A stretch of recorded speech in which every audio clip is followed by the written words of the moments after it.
Okay GP Communal Service မှာကြိုဆိုပါရစေ။ကဲဒီနေ့တော့ကျွန်တော်တို့အစာပုတ်လေးနော်။အစာပုတ်လေးElite 919531P နော်။ No power ရော0ကောင်းသွားပါပြီ။သူကကျွန်တော်တို့90 volt လမ်းကြောင်း short ကြတာပေါ့နော်။90 volt လမ်းကြောင်း short ကြပြီးတော့မှကျွန်တော်တို့ short လဲကောင်းသွားရောသူက power နိုးလို့မရဘူးပေါ့နော်။ power နိုးလို့မရဘူးအဲ့ကောင်ကဘယ်လိုဖြစ်တာလဲဆိုတော့ကျွန်တော်တို့ဒီမှာပါနော်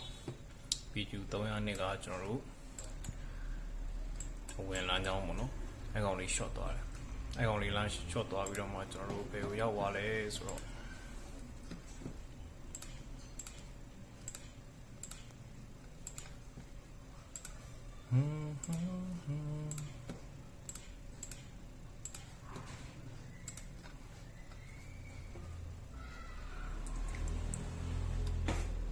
IC ရဲ့ကျွန်တော်တို့ upper most ဘက်မှာကျွန်တော်တို့ B+ ဝင်လာတာပေါ့နော်အဲ့မှာကျွန်တော်တို့ capacitor လေးရော short သွားတာပေါ့နော် capacitor လေး short သွားတာအဲ့ကောင်လေးကောင်းသွားတော့ကျွန်တော်တို့ဆက်နိုးကြည့်တယ်ပေါ့နော်ဆက်နိုးကြည့်တော့ RDC 3 volt မရှိဘူးပေါ့နော်ဆက်နိုးကြည့်တော့ RDC 3 volt မရှိဘူး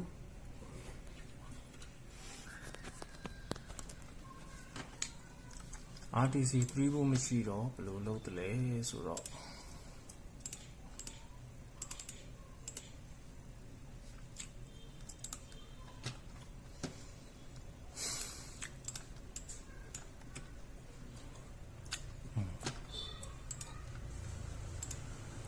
ဒီမှာပေါ့နော်ဒါတော့ RTC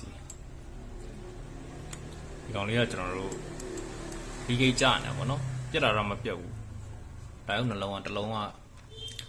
ပြက်ချင်ဖြစ်နေတာပေါ့နော်ဒီကောင်လေးကဖြစ်နေတော့သူ့ကိုမရောက်တော့ကျွန်တော်တို့